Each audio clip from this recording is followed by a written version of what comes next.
Vem aqui, meu primo, por favor, vou receber o nosso convidado, o senador Mano Ferro. Vamos lá? Senador, prazer recebê-lo mais uma vez. Prazer do velhinho. Como é que tá o forró? Tá tudo, tá em dia? Tá? E o velhinho com muita energia ainda. Eu queria chegar, minha vontade é chegar na idade, se eu chegar, né, na idade do senador Mano Ferro, com esse vigor, dançando forrozinho, Sérgio. Fazendo academia. Sérgio que dança também, o Sérgio, o nosso diretor. Tem que continuar dançando.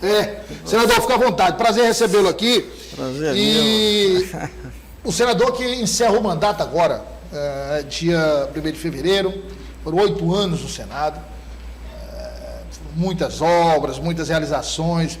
Eu queria começar, senador, por uma obra que o senhor reputa como uma das mais importantes.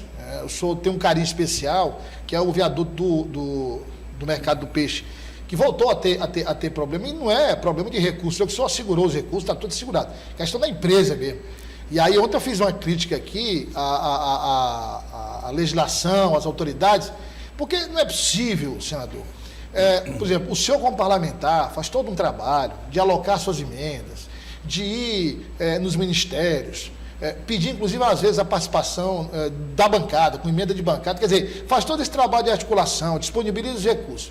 A empresa muitas vezes entra no processo licitatório, sabendo que não tem condições de executar a obra, só com o intuito de depois de ser escolhida, pedir um aditivo e depois ficar paralisada.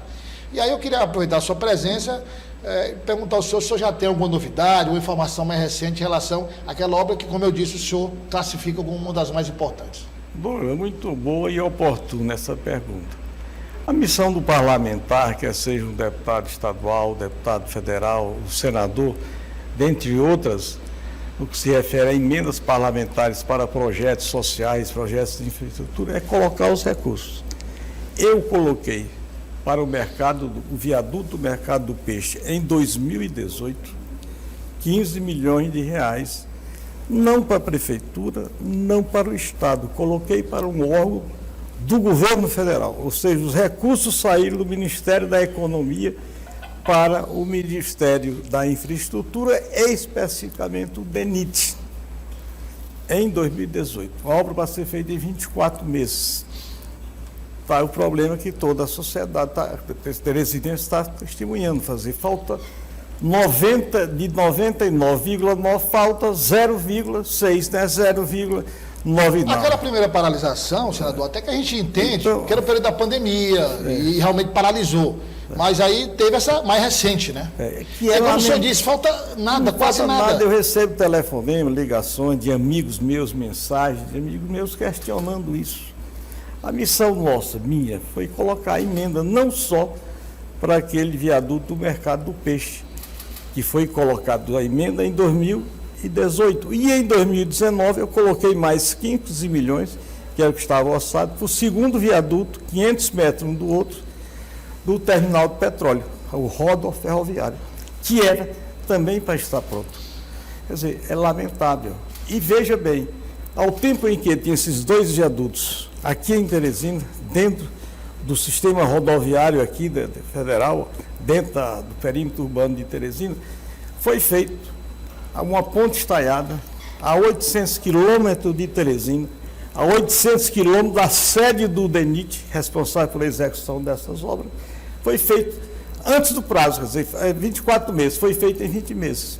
Uma obra que começou depois do viaduto do mercado do peixe.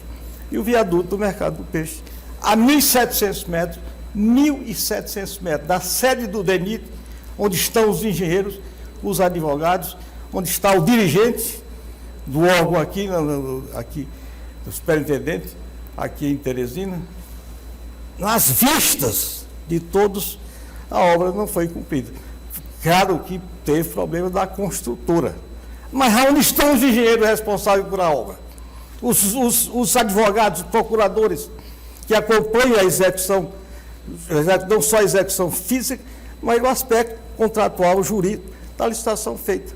Quer dizer, é lamentável. Era para nós estarmos com 2 viadutos prontos. Infelizmente, não estão. O que é que as obras são paralisadas? Falta de recursos. E, lamentavelmente, essa não está. Quer dizer, a grande maioria para por falta de recursos, o que não é o caso dessas obras. Não é o caso. Não é o caso. Veja a duplicação em direção a Demerval Lobão. Está indo muito bem, são quase 70 milhões que eu coloquei lá. Aqui nesses 2 viadutos são mais 30 milhões. Colocados, disponibilizados. O governo federal repasse para o bloco federal, para o DENIT. Quer dizer, o parlamentar, a função é conseguir os recursos e alocar. Repito, não aloquei para o município nem para o Estado. O recurso foi alocado por um órgão responsável por essas obras, quer dizer, obras federais dentro da cidade, do perímetro urbano da cidade de Teresina. Lamentavelmente. Agora, só um aspecto interessante. A mesma empresa que chama-se TCE, que eu gravei, porque Tribunal de Contas do Estado, que não tem nada a ver, é um outro sigla, a mesma eu gravei, do Paraná. Quer dizer, ao tempo em que está fazendo uma obrazinha, 2 obras pequenas, de 15 e mais 15 milhões, está fazendo uma de 300 milhões na FIOL, que é uma ferrovia de integração oeste-leste, vem lá do Mato Grosso, em direção ao litoral da Bahia.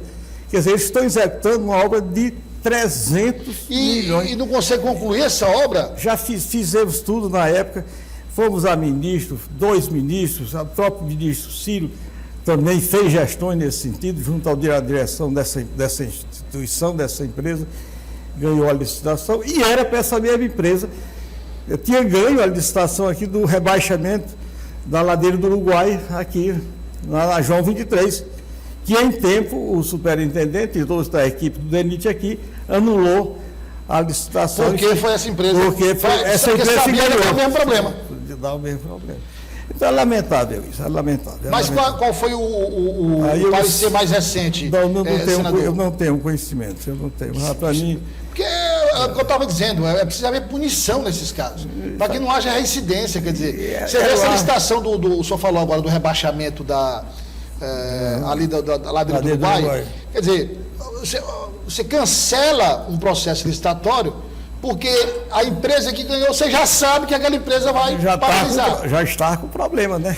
E aí, como o senhor destacou agora, não dá para alegar falta de recursos. Você está falando em obras de 15 milhões de reais, você está executando de 300 milhões. 300 milhões, está executando. Então, e a mesma empresa que essa obra da prefeitura, essa nova ponte aqui, que sai do campus avançado aqui da Universidade Federal, lá para a água mineral, ali mais ou menos na zona norte, né? De Teresina, também está paralisada aquela obra, né, que vem do mandato. É a mesma. É a mesma construtora. Realmente, lamentável. Aí você tem provas incontestáveis de que o problema não é questão de recurso, não é nada, é questão. Não, recurso. É da empresa. Da empresa, exatamente. O senador Eumano, nós passamos recentemente uma situação que repercutiu no mundo todo, que foi a invasão do Palácio do Planalto, a invasão do Supremo Tribunal Federal e a invasão também do Congresso Nacional, do qual o senhor faz parte. E o senhor teve reações, claro, afastamento do governador de Brasília, pedido de prisão do ex-secretário de Segurança do Distrito Federal. Eu queria colher do senhor a impressão do senhor como parlamentar, o que é que está sendo discutido depois dessa situação toda. Qual é a visão dos senadores, especificamente do Senado? O que é que se tem comentado lá? O que é que se tem dito em relação ao que aconteceu em Brasília? Bem, então o parlamento, através do seu bicameral, Senado e Câmara dos Deputados, todos os parlamentares, quer dizer, reprovaram esse ato de agressão ao cerne do poder nacional. Quer dizer, os 3 poderes da República, do Estado brasileiro, o Judiciário, o Legislativo e o Executivo, foram invadidos vassalamente de um processo de destruição do patrimônio e um desrespeito, um assinte ao Estado democrático de direito, um assinte aos poderes do Estado nacional. Aquilo feriu o sentimento público nacional. Teve a reprovação de praticamente todos os partidos da sociedade. Nós vivemos uma democracia e queremos que ela se consolide cada vez mais. Então foi reprovado por todos nós. Eu fiz, através de minhas redes sociais, digamos, uma nota de repúdio, de contestação àquela manifestação. O que nós fizemos na democracia, o direito à manifestação, a liberdade de se expressar, de se protestar, é assegurado. Mas no momento em que se agride o patrimônio nacional, a cultura nacional, aí é um momento em que todos nós não aprovamos. Quer dizer. Aí eu pergunto ao senhor, o que é que, na sua opinião, isso gerou, ou vai gerar, ou pelo menos tem sinalizado que vai gerar, de mudança na atuação parlamentar, ou na mudança em leis, ou isso ajudou, por exemplo, a aumentar a disposição de uma aproximação maior dos opostos, dos lados opostos, né? Porque acho que no momento como esse, como o senhor disse, todo mundo se une, quer dizer, isso contribuiu para diminuir a tensão política no parlamento? Olha, veja, há um tensionamento político, ideológico, partidário na vida pública nacional hoje. Nós saímos de umas eleições divididos, quer dizer, candidato de situação de oposição praticamente 50%, 50%, ou seja, a nação está dividida. Eu vivenciei momentos delicados, eu era presidente do diretório acadêmico em 1963, quando em 64 veio o movimento de 31 de março daquela época e se implantou, digamos, um governo de exceção no Brasil. Eu vivenciei aquilo.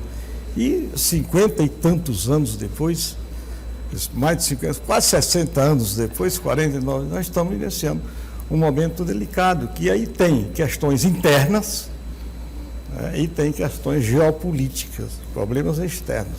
Então nós temos um momento delicado, tivemos na iminência de uma quebra das instituições democráticas, quer dizer, que consolidam a democracia no Brasil, mas vencemos aquele momento, não é que vencemos, controlou-se aquele movimento que resultou na intervenção no Distrito Federal na questão da segurança e depois, por decisão do Supremo Tribunal Federal, foi afastado o governador o Ibanez Rocha, nosso conterrâneo, brilhante, advogado, enfim, uma pessoa que teve uma vitória fantástica nas duas, no primeiro e segundo turno, afastado. Também está aí a questão em aberta com relação ao ex-ministro da Justiça, recém-nomeado há uma semana atrás, né, praticamente. Decretado, inclusive, a prisão dele. Exatamente.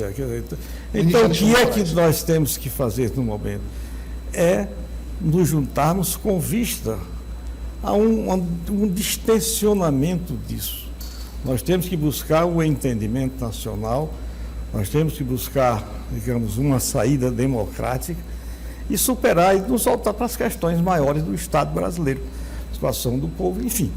Aquela situação, senador, quer dizer, ninguém está pedindo para existir um partido único, né? Quer dizer, partido único é na China, em ditadura, enfim, mas todo mundo manter suas ideologias. Agora, a gente, eu não lembro quem fez essa colocação, achei interessante, quer dizer, a gente tem diferenças, mas nesse momento a gente tem que buscar as semelhanças. É o momento de buscar muito mais as semelhanças do que as diferenças. Porque essas diferenças só vão poder continuar se o sistema democrático permanecer. Exatamente. Senão, ninguém vai poder divergir, ninguém vai poder debater, ninguém vai poder discordar. Exatamente, quer dizer, nós vivemos um regime democrático, né? Quer dizer, que é o nosso destino mesmo. Vivemos numa grande nação e que nós temos que superar esse radicalismo, como nós saímos dessas eleições. O país dividido. Agora nós temos que buscar exatamente o que se falou aí, a semelhança, o ideário comum, que as partes extremas concordam, e buscar o entendimento e trabalhar pelo país. Nós somos um povo que é um povo pacífico, nós não somos belicosos, nós não somos. Mas nós temos essas questões conjunturais, que é um momento delicado, né? Está em jogo as instituições democráticas. Nós temos que buscar, através do entendimento, do diálogo, que é que se está procurando agora, a saída para isso. Nada de extremo, porque nós tivemos na iminência de uma revolução. de um desentendimento fratricida, quer dizer, irmãos contra irmãos. Quer dizer, nós tivemos ali um momento muito delicado, que eu não vivi ao longo de minha vida. Eu falei aqui em 64, mas nós chegamos a uma coisa, agredir o patrimônio, quer dizer, o coração do poder da República, quer dizer, os três órgãos que formam os poderes que têm que ser harmônicos, buscar um entendimento, que são responsáveis pelo destino do país, são os três poderes. Então, agrediu aos três poderes, tanto o judiciário, o legislativo e o executivo, naquele momento, no dia 8, né? 8 foi no domingo. Foi uma coisa assim, que surpreendeu a todos. O radicalismo, quer dizer, o espírito de destruição do cerne da República Brasileira, do Estado brasileiro. É lamentável. Senador, o senhor encerra agora o seu mandato de senador, foram 8 anos o senhor como senador, e aí inevitável a pergunta: como é que o senhor tem planejado o seu futuro político? O senhor imagina, o senhor é um nome muito bem consolidado, por exemplo, em Teresina. O senhor foi prefeito da capital, não é? O senhor senador por 8 anos, o senhor foi vice-prefeito, o senhor concorreu ao governo do estado, então o senhor tem uma base muito forte em Teresina, também é um nome muito conhecido no interior do estado. Como é que o senhor tem planejado? O senador Mano Ferro agora vai cuidar da vida pessoal e vai ficar, ou continua no cenário político? Não, veja bem, eu tenho experiência, sou um servidor público, continuo como servidor público, não vou pendurar chuteira, vou continuar trabalhando dentro das minhas limitações, porque eu estou realmente em pleno vigor, com disposição para trabalhar, continuar trabalhando. Eu tenho um compromisso com esse Estado, tenho um compromisso com a cidade de Teresina, tanto o Estado como esses dois entes me abraçaram há 57 anos atrás. E eu hoje me considero piauiense, aliás, há muito tempo. Então estou aí à disposição. Quero e vou continuar, digamos, trabalhando, quero trabalhar, quero só trabalhar, parar de trabalhar quando eu for para o cemitério. Eu só quero parar assim, enquanto energia eu tiver, estou à disposição. E tenho trabalhado, hoje mesmo estive visitando aí projetos importantes na área social, que nós colocamos emendas parlamentares, vou continuar fazendo isso. Tenho um amor muito grande por Teresina, conheço Teresina, que eu vi crescer, vi nascer. Quando eu cheguei em Teresina, tinha 174 mil habitantes, 174, hoje tem 850, 860 mil. O estado do Piauí tinha 1.460.000 quando eu aqui cheguei, pessoas. E hoje está com 3 milhões e 200 e tantos, quase 3 milhões e 300, quer dizer. Eu participei como técnico da SUDENE, técnico do governo federal, todo esse processo de desenvolvimento, tanto de Teresina, dos municípios, eram 78 municípios. 224 hoje? Hoje são 224, quer dizer, eu participei de todo, não era um órgão aqui em Teresina, era no estado todo, eu andava no estado todo. Mas a pergunta é... Não, o velho está à disposição, o velho está aí, ninguém então é candidato a si próprio. Você tem a eleição aí em 2024, se o senhor for convocado, o senhor está à disposição. Se for convocado, por quê? Pela população, pelo povo que já testemunhou o meu trabalho, a minha dedicação, o meu amor por Teresina. Que eu não fui prefeito de Teresina. Eu fui um cuidador de gente desta cidade. Eu fui um mestre de obra desta cidade. Eu amo essa cidade. Então, meu negócio é trabalho. Poder, senador. Isso tudo é temporário, prefeito, tudo. Agora eu colho esses momentos para fazer algo. E assim tem sido minha vida, por onde eu passei como servidor público, pago pela sociedade para servi-la, para trabalhar por ela, e não para me servir dela. Essa que é a concepção que eu tenho do verdadeiro servidor público. O nome já está dizendo servidor público, para servir. E a sociedade é quem paga o servidor. Essa consciência que nós devemos ter, desde o médico, o professor, o assistente social, enfim, todos temos pagos pelo Estado, temos a missão de trabalhar pelo Estado. Para encerrar, uma pergunta, mas com contexto. O secretário estadual de Planejamento, Washington Bonfim, disse ontem em entrevista que a base governista terá um candidato a prefeito de Teresina. Bom, aí não se sabe se a base governista terá um candidato, como aconteceu na eleição estadual, que foi o governador Rafael Fonteles, quer dizer, um candidato. O MDB fala o deputado Henrique Pires defende um nome do MDB. Bom, isso é uma questão que a gente precisa esperar.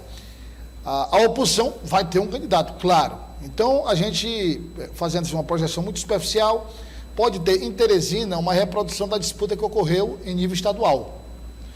A oposição, nesse aspecto, tem uma vantagem. A oposição ela tem Silvio Mendes, foi prefeito 2 vezes, e saiu com aprovação elevada, como o senhor também saiu com aprovação elevada. Tem Kleber Montezuma, que foi candidato recentemente, né? E tem o Mano Ferrer, que já foi prefeito de Teresina, senador. Então, a oposição ela tem mais nomes, digamos, ligados a Teresina do que a situação, né? Então, nesse aspecto, a oposição ela leva muita vantagem. Então, o senador disse que, se for convocado, se houver uma conjuntura favorável, se houver essa junção de fatores, o senhor está aí firme e forte para entrar na disputa. O velho está tinindo, o velho está on. Está on, viu? Está vendo aí? Exatamente. Com energia, porque você veja, você falou em governo do Estado e governo municipal. O governo do Estado hoje é uma turma jovem. O governador tem 37 anos. Independentemente de partido político, eu confio neste governo que nós temos, independente de partido, de paixões políticas, partidárias, ideológicas. Porque é um homem jovem, super inteligente, subdotado, uma equipe jovem, mais preparada. Você falou em Washington. O senhor avaliando aí o governador e avaliando a equipe, o senhor ficou satisfeito com a composição? Não, eu acho que todo o Estado está satisfeito. Uma equipe boa, uma equipe preparadíssima, quer dizer, em todas as áreas, sobretudo na área da educação, na área da saúde, na área social, enfim. É um governo que transmite confiança. Para mim, desde o princípio, eu confio, quer dizer, eu acredito nesse governo.